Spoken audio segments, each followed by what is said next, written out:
let's start with a short introduction for our listeners. Okay. Could you tell something about yourself? What do you do, and how are you involved in the Africa Knows conference? Yeah, I've been involved in so many different conferences, and I think I was one of the latter conferences towards the end of 2020. And I think at that particular conference, I was talking about health wellness applications, and how we transformed the business from it's an AI business, Cortex, but into a AI-driven health wellness solutions, a digital platform that drives wellness for people. But we also have health, but there's also financial wellness. We're actually building both sides. So it's quite interesting, intriguing. And obviously your finances also impact your health, your mental health, and sometimes vice versa. So it's quite interesting, that play. Founder of the Machine Intelligence Institute of Africa. That's what I'm currently also doing. But the main business venture is Cortex, the Cortex Logic, part of the Cortex Group. My background is in artificial intelligence. So I did a PhD in machine learning AI at Stellenbosch University a number of years ago, and also a researcher in this particular area. And I did quite a bit of applications in various areas. We even built neural network models of brain disorders. So I worked in even psychiatry applications, but the main applications was around the business side. So in financial services, or the minerals, metals mining, or manufacturing. And that was the reason why I founded my first company called C-Sense Systems. And that company initially looked at broadly at how you apply AI. And especially during the 2000s, we did quite a bit of work, and then decided to focus on the minerals, metals, mining, manufacturing, the industrial space, which turned out to be a good choice at that time. Also, given the industries, you still had a lot of these minerals, metals, mining, and even oil and gas, and all these kind of companies that could get quite a bit of value from the application of machine learning and AI. So if you think about any process that needs to be optimized, say it's a chemical process or a manufacturing process, or if you think about equipment, they've got these expensive equipment, and if you've got equipment that's not like a grinder or a furnace, or it could be a tank or whatever it is, but if it's not working properly, then your production stops. And it's also about the quality. So you want to drive, it's all about those business value drivers. So, and that's still, even today, it's a very big application use case around that. But I see the world, there's the industrial space where you can add quite a bit of value in terms of throughput, yield, quality, better production, and all of it. And that translates to millions of dollars straight away if you help. So that's what data can do, and if you apply AI. But obviously a big part of the market is on the consumer side. So, and there it's about consumer data. And we all know the biggest tech companies, the biggest companies in the world right now is not your minerals, metals mining, or even banking companies. It's the tech players, and they are utilizing this data. Google and Facebook, and if you think about advertising and all of these kind of things, it's all about consumer behavior. And how do they actually come to know more about the user? It's because the user are instrumented. We are actually every day, everything. If we type on keyboards and we do things, we work with our phones, we provide them with so much data. And that data you can obviously feed into machine learning algorithms, and that allow you to do predictions and do recommendations. And suddenly you've got a massive business. But this is also the ingredients for a lot of other consumer-facing businesses now: financial services, banks, insurance companies, retailers. You know what Amazon is doing as well. So it opens up the floodgates. And the more, if you think about the Internet of Things, the more we instrument not only people, but also our environment, the world, there's more data coming through. So that opens the door. And we know more about the consumer, and you can be more relevant in terms of the offerings, the products and services that you provide. So I think it's fascinating. And now what we are doing, so with Cortex, we've been doing quite a bit of work in that regard. Especially on the consumer side, but also industrial side. And so we basically followed on in terms of what they did with C-Sense. And I was also at General Electric, spent quite a bit of time there when I sold the company there. Also worked at a company called Jumo, that's kind of, I don't know if you know Jumo. Do you know Jumo or not? I've heard of them, but I don't exactly know what they are. Yeah, they're like a digital platform, a mobile money marketplace where you can sell insurance products and bank and loans and microloans through wallets, actually through even feature phones, but they collaborate with all the mobile network operators, not only in Africa, they're also in the other emerging markets, Southeast Asia and Pakistan and a few other places. But what we did there was to actually use AI machine learning to determine the risk and the affordability and those type of things purely based on call direct records and wallet behavior. Similar kind of thing. So you can see that there's another use case, and that was kind of leapfrogging in that space. Now you can suddenly get to the unbanked. They don't need to be banked, but you can provide offerings. So it's really changing the game. But what we've decided now is over the last year or two is to really zoom in and focus on how can we use this technology to actually improve people's wellness, help people. So for me, it's about how to shape a better future in the smart technology era and how can we make a difference. And I think healthcare education is hugely important for Africa. We want healthy people, but we also want educated people. So can you use smart technology to actually help in that regard?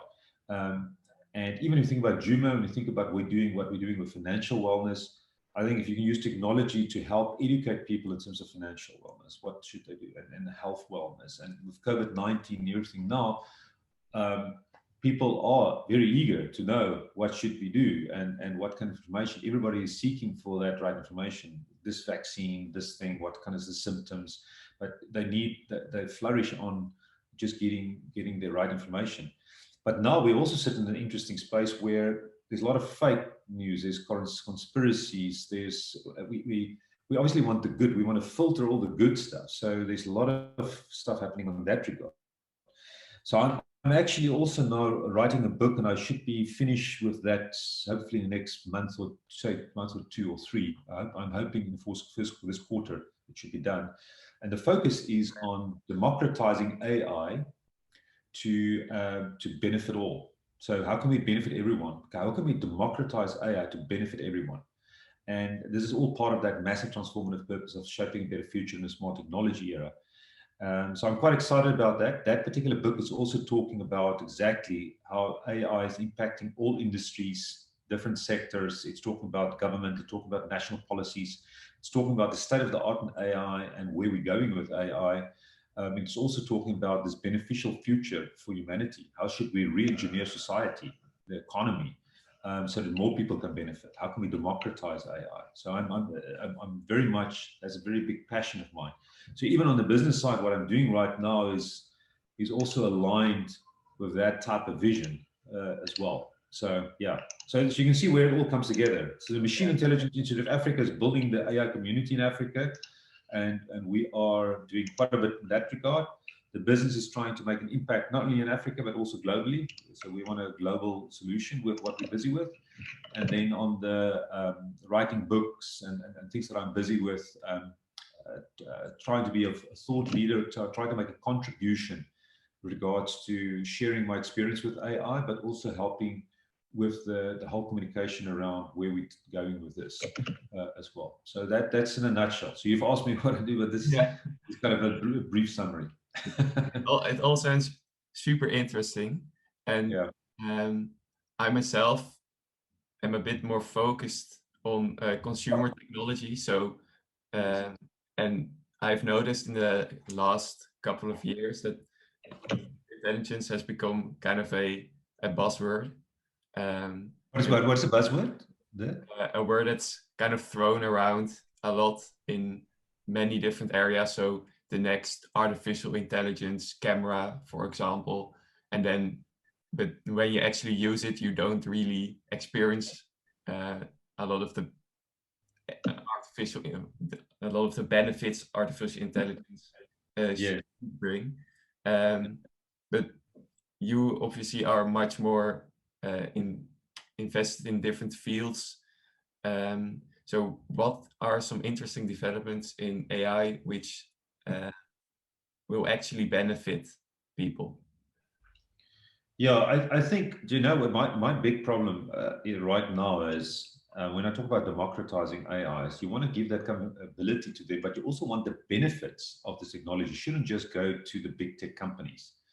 It is, how can, just think about it. If everybody's got their own AI agent that's monetizing their data and services on their behalf or with them, help them, guide them, even their life. If you've got a helper, someone that's an AI agent that's really guiding you and helping you in making smarter decisions.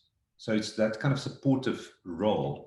I think there's incredible potential. The more we get better with AI in terms of really understanding meaning behind what people mean, the text, and more kind of a world view as well. So our AI is right now, even if you think about GDP3 and all the latest developments in terms of speech recognition and even what natural language generation, all of it, there's this incredible, fantastic stuff being done. We know about generative adversarial neural networks that can generate paints or paintings, or it can generate these kind of pictures and objects and videos, and it's dangerous stuff. So you can use this in the wrong way, but it could still be complementary. So we need to be wise.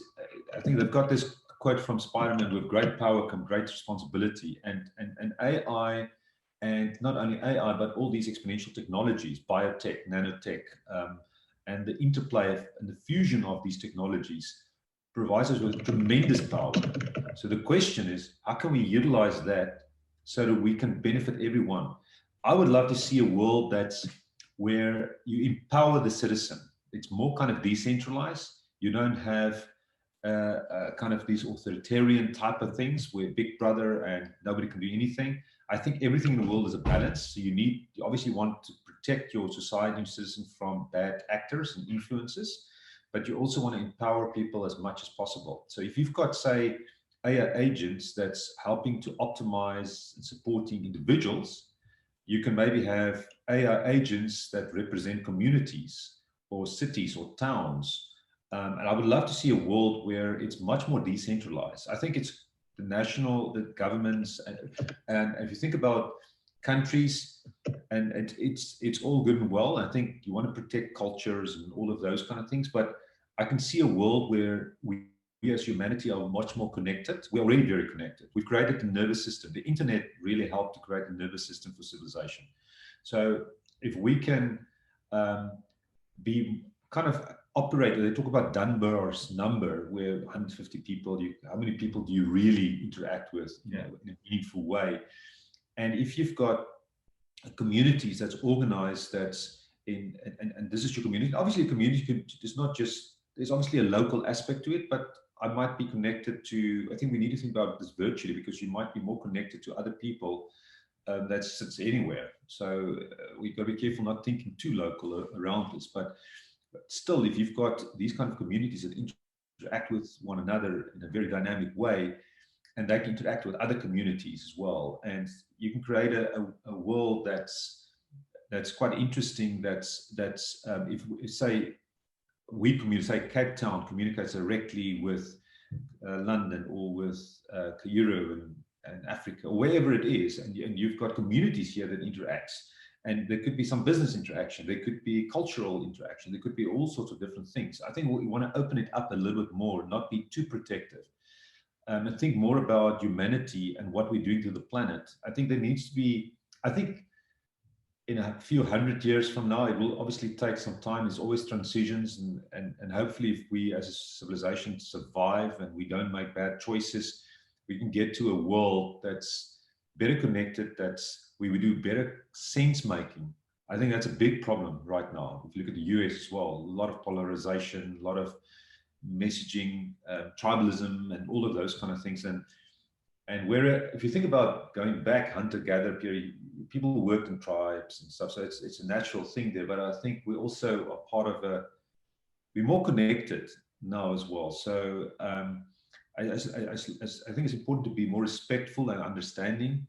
If we can actually almost get higher quality sense making and a higher quality engagement between citizens, that's what you want. And it was quite interesting. Thomas Jefferson, US, he also basically said that you can't have a proper democracy if you don't have informed citizens and if you don't have educated people. So that's why it's important for Africa as well. So you want, and all citizens, education is hugely important. And it's not about just knowledge, but it's about more about being a good citizen and making positive contributions to society. And I would love to see a world that rewards that better. And we obviously want to decrease the wealth gap, but you won't never get a kind of a equal world, because there's always people a bit more talented, working harder, doing more, and you want to reward that. So this is obviously what capitalism is doing it from an economic perspective. But you still want to share the benefits. I think we can be smarter with the way we organize ourselves and still have reward the people that's doing things, but lift everybody up. So I think that should be the goal. So I'm framing a lot what I do and think in that regard, and I'm talking quite a bit in the book about that type of concept. Yeah, so I'm quite excited about that. I'll be doing some podcasts and a lot more as soon as that book is released and talking about that theme.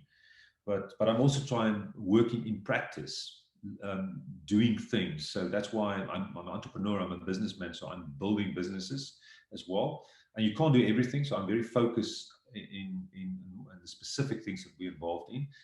But I do have some ideas for a super platform for society where everybody gets benefit. I think we need kind of different types of solutions, and I think that'll make a big difference. If you've got tech that's used optimally, that would be huge. We need that kind of big thinking around that, because the technology is there. It's just the way we organize it. And yeah, so interesting times, but yeah. Yeah.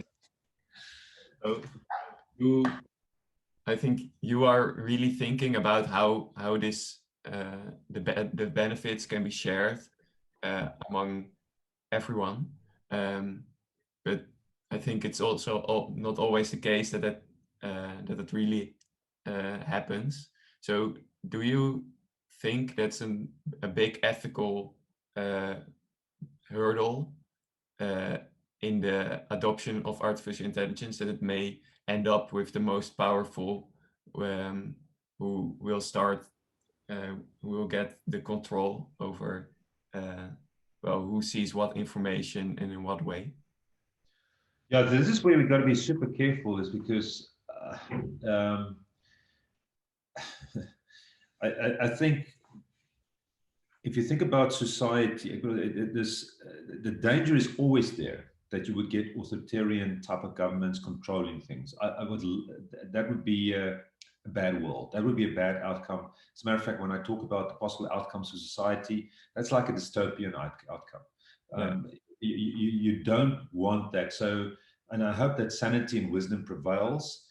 That's why it's actually quite important. Even in the previous century, when it was the Cold War, it was actually about ideologies. I mean, it was about capitalism on one hand, and communism on one hand as well, trying to show that you can be economically successful within this kind of ideology. And the problem here is if you've got, say China decide we're going to stay. Well, they kind of have a hybrid thing going there, which is interesting. Trying to have this capitalism within a communist type of environment. There's danger of the authoritarian aspect, and they need to be careful how they do things. But I think as long as they've got an economy and things are working where they uplift more people, then it's working for China as well. So, and I think a hybrid imbalance is probably a good thing. But it's so dangerous because this thing can so easily go in a direction where you can squash any opposition. You don't have the freedom and a democracy. And if you think about a dynamical system, it's so easily that you can skew the thing. So so I'm definitely that is a worry. And even if you give control to this, also talks about super intelligence and smart AI and value alignment problem and things like that. Well, that's maybe far-fetched, not, but that is things that one obviously need to think about as well, eventually. But I think the biggest danger is more how people are using this technology. That's the real present danger is around that, because we might even get to very sophisticated scenarios. Obviously, we want a world, I think, with technology where we create superabundance. We reduce the cost, make it affordable for as many people as possible, and then make sure that people are doing meaningful things. They want to feel that I'm living meaningful life. So I think it's very important to understand what is the things that excites people, and that's the kind of world. So we want to visualize. They talk about dystopians, utopians, but there's also things like protopians or paretotopia, and that's where you always see progress, and it's not perfect, but it's always getting a little bit better, and we drive towards that. So I think that's probably where we need to go, but we got to be super careful, and could go easily in the wrong direction. So yeah, that's actually a big topic on its own, but yeah. Yeah, it's one of those things that, when AI comes up, the ethical aspect gets talked about quite a lot. And I think it's a really interesting discussion. But let's switch gears a bit Yes. to Africa more specifically, because of course you are based in Africa, Yes. and you have developed a lot of technologies, or done a lot of projects within Africa. So what would be the potential for artificial intelligence regarding development in Africa? How could it aid them, or aid the countries in Africa to increase their level of development? Okay, great. So I think if you talk about development, it's obviously, you can think about it more broadly. There's so many things there. We talk about sustainable development goals that the World Economic Forum is talking about. A lot of those goals, all of those goals is almost as relevant for Africa, to also relevant for the world. So what we anyway prescribe in terms of how AI can help development or sustainable development goals, or smart technology, whatever we say for any other country, is also relevant for Africa. But I think with Africa specifically, there needs to be some leapfrogging, or at least catch up. There's some infrastructure that you need, but if you think about even mobile money, it was like, especially what was done in Kenya, that was like a world first. So there was some leapfrogging happening there, using technology to actually get to the unbanked, or to just have another way of doing financial services in a very smart way, cost-effective way, using mobile phones, and very effectively. So I think obviously you need the infrastructure, you need internet bandwidth, you need energy, you need all of those kind of things. I think those kind of things are super important, because for education, what is the key things that you need? You need that, but there's also poverty and those kind of things that you want to address. You want to make sure that the economic systems are working. So how can you get Africans more? Well, if you think about, okay, I'm interrupting myself there, but if you think about Africa, 1.3 billion people, currently it's on a trajectory to 2050 to double that, so 2.3 billion or 2.4 billion. It will be a huge part of this population. There's a lot of young people as well. And so there's a lot of potential to also do what China did 40 years, within 40 years, creating this incredible economy, biggest economy. Well, they're going to the biggest economy in the world. They're going to surpass the US. And Africa's got a potential to also do that kind of stuff, but you need to unite and organize ourselves. So Africa will become a bigger player, but there's a lot of catch up, and it is not necessarily given as well. there could be a lot of things that's making it more difficult. But I think the potential is huge. Even if you think about agriculture and using AI technology, because you've got obviously a lot of arable land here as well. You can use smart technology, Internet of Things, and AI, and all these kind of technologies to be much more effective on that front. But also just providing products and services for Africans. There's opportunity, and then if it's good enough, you can go international with that as well. So I think there's similar to what China did as well. So I think there is a great opportunity to use technology in a smart way. But I think education is hugely important. You want to empower the people with the technology, how to do it. And I think that some of the young people also getting more used to do it, but you need to create that mindset and show examples. And we don't have a lot of unicorn examples as well, but it doesn't need to be also unicorns as well. It just needs to be impactful businesses that's helping quite a bit of people and showing how it could be done. And then you want many of that. So yeah, I think there's some positive signs and stuff, but I think there's many ways that we can apply AI and smart technology. We need to empower people. So that's why even the Machine Intelligence Institute of Africa, we've been recently accredited with training courses in data science AI. So we're doing that in Africa, South Africa, but we're also connecting with Data Science Nigeria, which is doing fantastic stuff there. There's in Kenya now recently ACE that was launched. There's Kenya AI. There's various organizations. There's Google's Deep in Indaba, Google DeepMind and Google Brain was involved in getting this in Indaba, DeepMind or Indaba thing going, which is fantastic. So that is like, you've got a lot of countries in Africa, people, data scientists collaborating and meeting, and you grow the AI community as well. So it's very much the goals that we as MIA have as well. I love that. So we're very supportive of any of these kind of initiatives that's help educating people, giving them the skills to be impactful. And there's so many great applications. You can apply AI and smart technology in every industry, every sector. And there could be unique ways of doing it. It might not be the same way that you do it in the Netherlands. There might be, because of the conditions and combinations of things here, you've got a different type of solution that you need. So you can customize solutions to work here at scale. Okay, so, yeah. So I think you made quite an interesting comparison to China, and they obviously became really big in manufacturing. But do you see the same happening to Africa?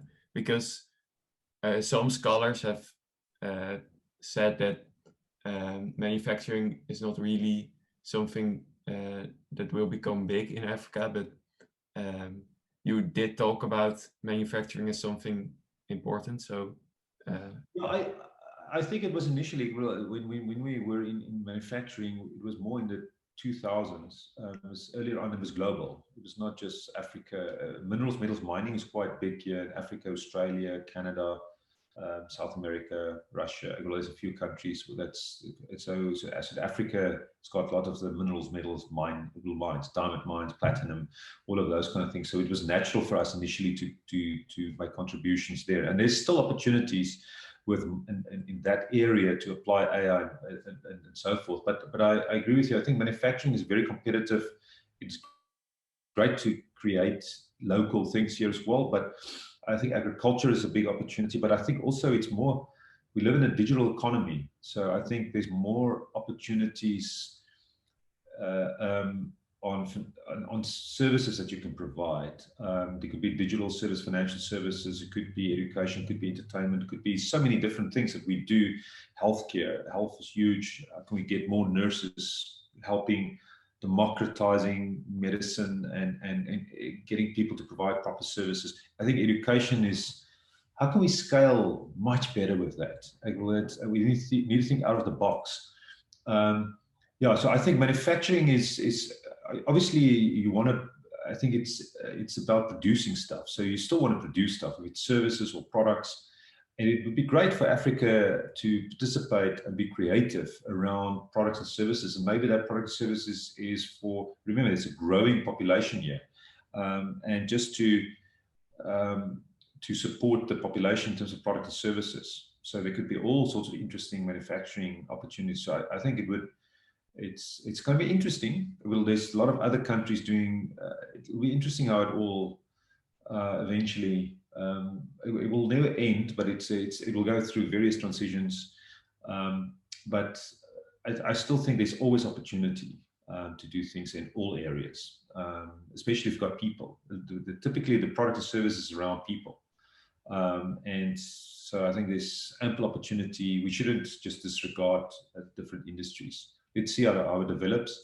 I don't think manufacturing is just one of it. For me, it's just this. I think there's opportunities. People need food.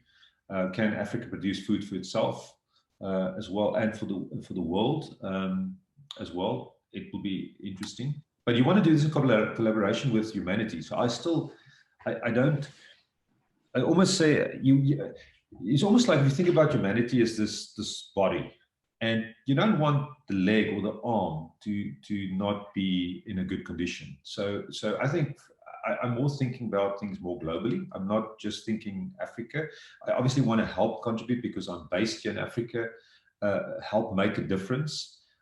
We always went international with our solutions because we think more globally, how we can help. But there's clearly, where there's a problem, you want to see what can I provide a solution. And we do have many problems here that needs to be addressed. So, and for your humanity to be, and it's quite interesting if you look at the World Health the World Health Organization. It's just interesting when they talked about vaccines and how it's being distributed, and there's a lot of poor countries not getting the vaccines, and there's maybe some countries that's hoarding stuff. So that kind of that's obviously not what you want. So you need to think about humanity together, so you can actually extrapolate from that and think about how can we make everybody else, how can we get the sense making and the educational levels of the whole civilization up, because it is affecting us because we are connected. It's not good for humanity and civilization if you've got people as lagging in certain things.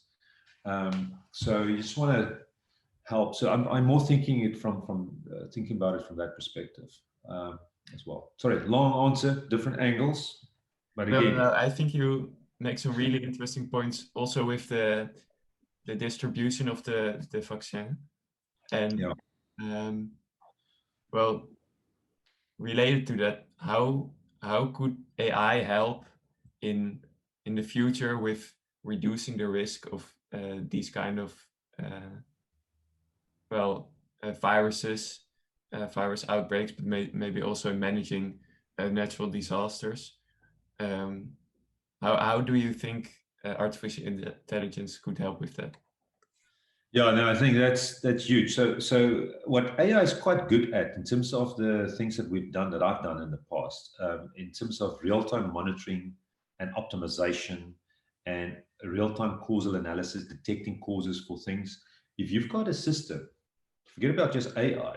Before you get to the AI, if you instrument the world, and that's what we've done. So we instantly know about a big problem there. Just with this whole COVID-19, it was so quickly identified. We were maybe slow here and there in certain countries how we reacted and so, but it was still amazing how we dealt with that.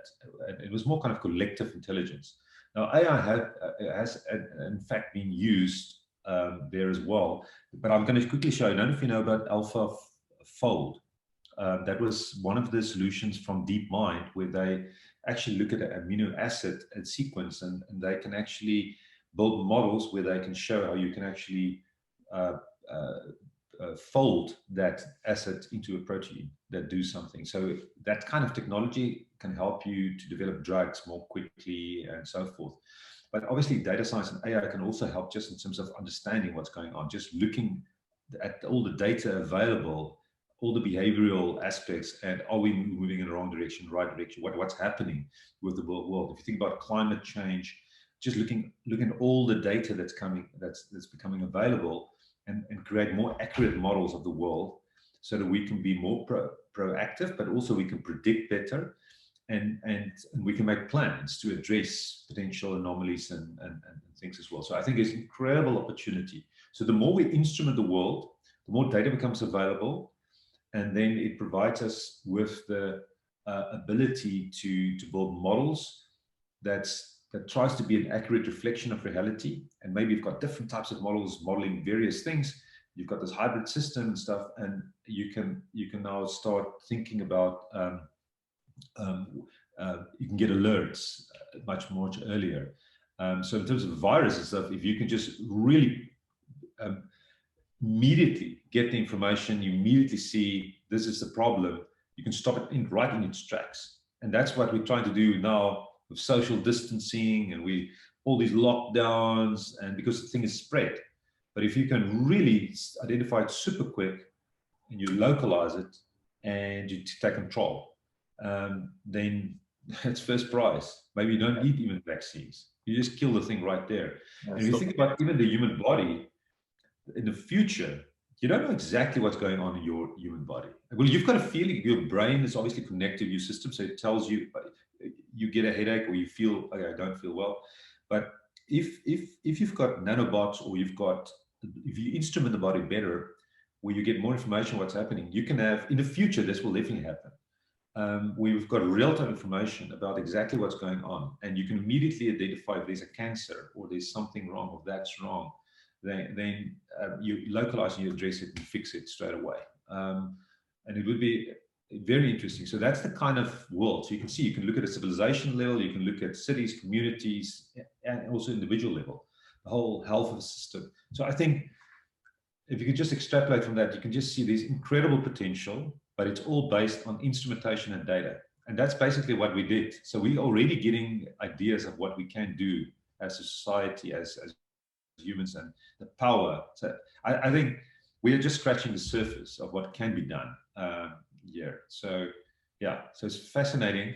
So I think it's going to play a huge role going forward. It will become very, very important. We've got also the algorithms, the rule we've developed as we get smarter with the technology itself to work with all different types of data. So we're quite good with video, audio, all the types of data. But if you think about any data, so it could be different types of sensors, infrared, it could be other type, magnetic, any type of data. If you've got systems that works with all available data, it's huge. So that's what we do as humanity. We instrument the world, and that made a big difference. Yeah, and you can see you can do this. It's almost like we're like kids in a kindergarten in a toy shop. We've got this smart internet technology, and with social media, it's clear how it was used in wrong ways and misused, and how people are using it to create narratives and polarize people as well, and creating these factions, because that's the only thing that you see. So we as humans, if you've got control of people, you're conditioning groups of people, you're going to create these polarized societies, and groups, and that is a bad application. So now suddenly we say, oh, we need sense making, we need filtering.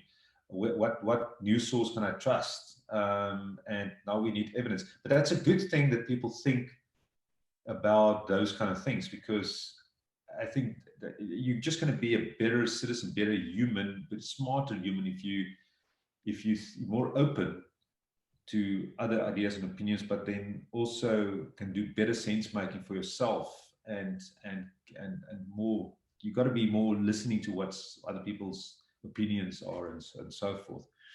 But it shows the danger. Technology could be misused, and then suddenly you get that, because we are not mature enough. It's easy to condition people. It's easy to manipulate people, and that's so dangerous, because our brains, we're creating these predictive models, and it's based on what we feed it. We're these kind of cultural animals. We've been fed with culture. We grew up with this and programmed. It's like a software program. We programmed with this kind of stuff, and certain beliefs and ideologies and stuff. So it's very dangerous. Yeah. Okay. Just checking. How much time do you have? Maybe last 2 questions or so. Maybe we could take it to 12:30. Was that good? Yeah, that works. Okay. Because I just want to go back real quick um, to automation and Yes. jobs, Yes. because that's another thing that's often talked about with AI, of course, is Yeah. how much how many jobs and which jobs will be automated in the future. Um, will there be new jobs that are created? How will that work, and how do you see that working out? Yeah, so that's fascinating and interesting because you get, if you look at the AI, you get assisted intelligence, augmented intelligence, autonomous. And because of that, various applications where AI is automating certain tasks in jobs, or even automating whole jobs effectively, um, you will be in a situation where the existing current jobs will be affected. But as we know, as we've seen with civilization, jobs do change. How many people are still actually working agriculture? Just think about even the digital economy. How many people are new jobs and new variations and tasks and things have been created around that? So things are evolving all the time. But if it evolves too quickly and we don't adapt quick enough, then you can create huge gaps and huge problems as well. So I think one needs to really be that's why it's so government has got a huge responsibility now in terms of those kind of things as well. So and citizens and corporates and industries as well, because they might appoint if you implement an AI solution, for instance, and you're automating certain jobs, you can't just think about that solution just maybe improving my productivity and stuff, but then what about the process? What about the humans? How is it being utilized? What's the aim there? Can I empower the people to use the technology so that I can actually improve my whole service and in a complementary way? So it's more kind of an augmented way. So the responsibility is not just on government; it's all of us. It's in industry, as we progress, as we transition, as we try to make businesses work, we need to think about locally within your company, within your corporation, how can I be sensible and how can I create applications of AI that's kind of supporting, augmenting us, and can I use those individuals, humans, in smarter ways to do creative things, to use technology in smart ways. Um, so I think there's opportunities around that, but we definitely it's the outcomes is not guaranteed, and the problem is also with the way our society is set up, engineering. We don't value maybe educational jobs or certain healthcare jobs and stuff, and I think we need to think about society and jobs and the economy and meaning. What does it mean to be human? And what is the things that people want to do? Because people want to feel they're making contributions and they're feeling valuable. But that's all has to do with how you think about things. So we might, if we get to a world where there's superabundance, where you get AI that's doing most of the products and services, well, won't get, there will always be entertainment services or other types of things where you've got humans involved. I can't see a world where you don't have products and services that exclude humans completely, because it's anyway stupid, because technology should serve us. So yes, if you can use it to actually make it much more cost effective product and services, so you can give more cost effective, in a more cost effective fashion, more product and services to more people, that's great. But you still also at the same time want to create societies where people want to live in, that's empowering and all of it. And so the people talk about universal basic income, talk about all these various things to address things maybe in the interim, but all of those kind of solutions are on the table. I think if you can reward people for their positive contributions to society, and it could be various things. Maybe it's not the way we traditionally think about jobs. It is just this. That's why it's so important to find what a society look like, and then you can engineer an economy around that as well. So you need economists and philosophers, and you get all these kind of people together and thinking about what is that ideal world where the economy works, where civilization works, society works, and I think we can put something together where we say make it very clear to people how they can contribute. And obviously people need to agree about this thing. But I think there's a lot of things that's common. We know what's bad, what's good in general. So as long as we have that, you can then engineer things that people can do that are positive for society. And the more people do, let's reward them for that, even if it's monetary rewards or other types of things. But so that could be a great way of empowering people and solving this kind of problem. So maybe it's going to be a transition. It's going to be very interesting, but I think we need to be. So that's why you've got to have big picture thinkers, and think about society, humanity. And some countries will go ahead. It may be easier to do in a Singapore or Estonia, or you've got smaller countries in Africa, Rwanda, or all these countries where you can control things in a smarter way. But I think we need to move to that, and we need some maybe communities and countries that's setting the example, because eventually we want the whole of humanity to go there. So yeah, I would love to see the US also being more a leader in that regard. You've got a country that's kind of talking about democracy and showing how it should work, but they've got even economic system. Well, there's some really good stuff. You shouldn't just, but there are things that's not working properly, and you need a few countries to also show the way. We need examples. And well, it could be anywhere. It could be, that's why even South Africa, we can say, what can we do? We should think out of the box here. We've got our own problems here. If you think about the Netherlands, what can the Netherlands do within Europe to set an example? So I think if we have more of that kind of thinking and trying to build that society that we all want and engineer it in a proper way, then that's great. I think the only problem is we still sit in a world that's very hybrid. You've got, I think capitalism is dominant on the economic front everywhere, it's even in China and stuff like that. So you have a system that's there, and the problem is people are exploiting that businesses and the rich are getting richer almost, and so it's a bit of a issue. So we still have that reality. How do we move this thing in a smart way, where it's a bit more equitable, where it works, where society works? But it's clearly something that nobody individually, Google can't solve it on its own, Apple can't solve it on its own, this government can't solve it. So you need that collaboration. We have to collaborate. We have to, and if you think about democracies, if you don't have people proper sense making, you're not going to solve it, because people are just being influenced by various groups, and they are almost like sheep following certain things, and that's not ideal. So I think you need really wisdom and really good leadership and clear guidelines of where we want to go. So this book that I'm writing is actually talking a little bit about that, but there's more work that needs to be done. Okay, well, I think that's quite a positive note to end on, that we need to do it together. So I think I would like to thank you so much for this interview, for this opportunity. It has been really insightful, super interesting.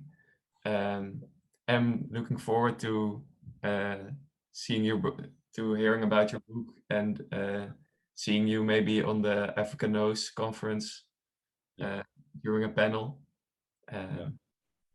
Well, thank you very much. I really appreciate it, Simon. It was great to talk to you, and good luck. And thanks for all the interesting questions. And let's stay in contact. It was good. Yeah. Thanks, Okay. man. Thank you. Thanks. Okay, cheers. Bye.